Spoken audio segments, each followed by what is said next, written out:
Welcome to Chillin' 101. We hope this video helps. You start by confirming essentials. Enable Talkback and set speech rate so you can follow prompts. Next, open the ChatGPT app or Chrome site while Talkback is active. This ensures spoken focus follows. Grant microphone and accessibility permissions when prompted.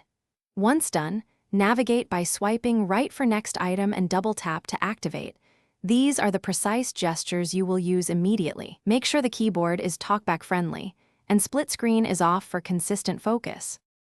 You now log in and orient the interface with Talkback. Double tap text fields to place the cursor, and use two-finger swipe to scroll through responses. This keeps focus predictable. Use the microphone icon or your device's voice input to dictate queries, and listen for Talkback confirmation after each phrase so you know the app captured it. Once you create a new chat, practice saying short commands like new chat and send.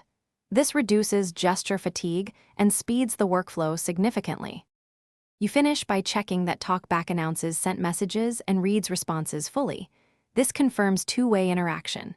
If the focus freezes or ChatGPT stops responding to gestures, stop and restart Talkback, then reopen the app. Toggle the accessibility service if necessary. Make sure prompts are concise and request shorter replies so spoken output is manageable. If audio overlaps, lower speech rate or mute other sound sources. One troubleshooting tip: relaunching the browser tab often restores. Thanks for watching. Consider subscribing if we helped you.